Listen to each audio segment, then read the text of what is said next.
Hey time travelers, today's question, what is the price of perfection or perfectionism? Let's dig in and find out, shall we?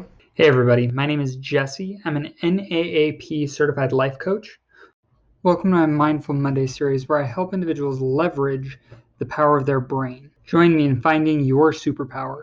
So today's topic digs into a concept that has dealt significant damage to myself, my family, and others that I care about. One of the most common principles of perfection is believing that we have to do everything right, that we have to do it perfect, the first time, every time. And that if we don't, or that we fail in some fashion, have to do it over again, that we're wasting time, resources, that we're hurting people.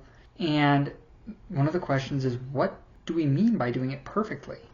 And how can we do perfect better and remove the toxicity that has become associated with it? So one of the first elements there is identifying, what do we mean when we say perfect?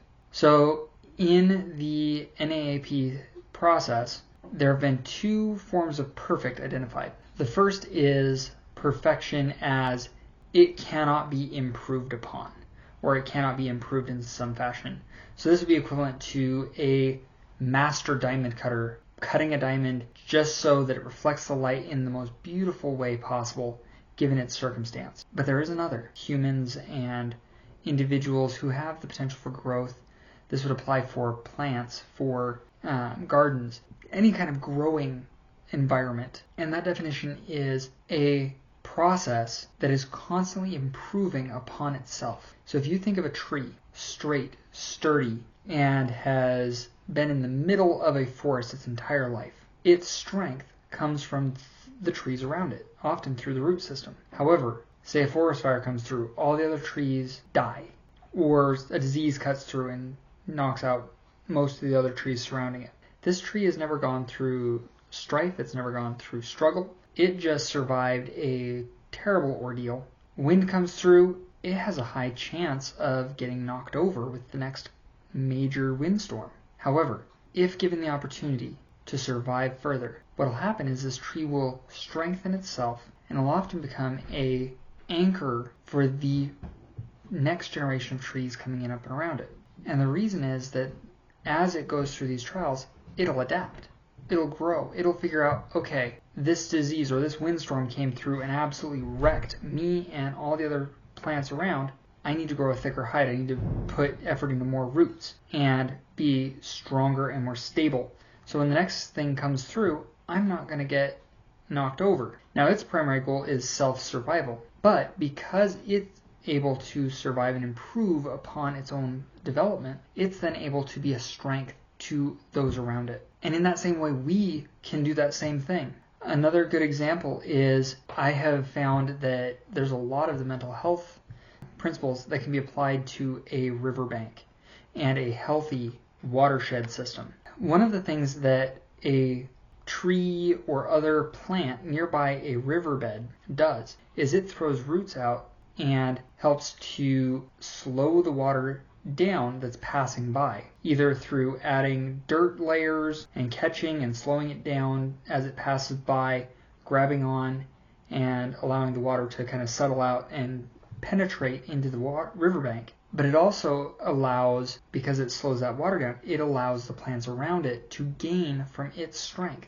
from its work and effort. And I think our community of well-intentioned individuals can do much the same thing with their lives. And just like a beaver dams up a river for a period of time, it allows the water to slow down, stop for a time, penetrate in, and what's been found is that it'll actually revitalize that area, make it richer, make it more healthy with other plants, which then feed into the larger system. And so with this, perfection as I do it right every single time actually works to our detriment, because we're looking at it as a once and done and has to be a repeatable process every single time that you do it the right way every single time. And ultimately that ends up becoming a detriment to us because we're thinking that we have to do it the way somebody is expecting or demanding, rather than doing it in a way that allows us to learn and grow. And if we make a mistake, rather than viewing it as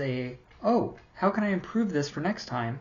what we end up finding is that we are looking at it as I'm suddenly not worth as much because I didn't do it just so. I wasn't able to produce this masterful art piece that is museum worthy as an apprentice. I'm sorry, if you're just doing it as a hobby, why are we expecting ourselves to be Michelangelo, Da Vinci?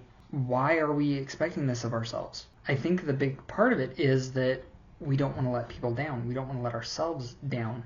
And this weight can be absolutely crushing. I know in my life, when I was looking at things of I had to do it perfectly every single time, that I could not give myself room to grow and improve, it becomes very toxic. It becomes very shameful and damages your ability to retain new information. It damages your ability to relate with those around you. And so I would invite you, where can you identify areas where you're judging yourself very harshly and deciding that you have to do it perfectly or you have failed in some manner? And how could you take this concept of perfection as opportunities for growth and developing a process of continual improvement to benefit yourself and others? I think we'll find that as we let go of this toxic perfectionism and lean into a growth perfection mindset, that we will absolutely be able to be more present for those we care about. We'll be able to understand more about ourselves and others and be able to give each other just a little more grace.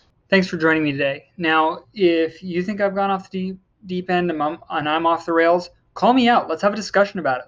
Let's see if we have an opportunity to grow or learn from each other. Otherwise, if you just need some help implementing this, reach out. I'm here for you. I'd love to help. I'd love to give you a hand.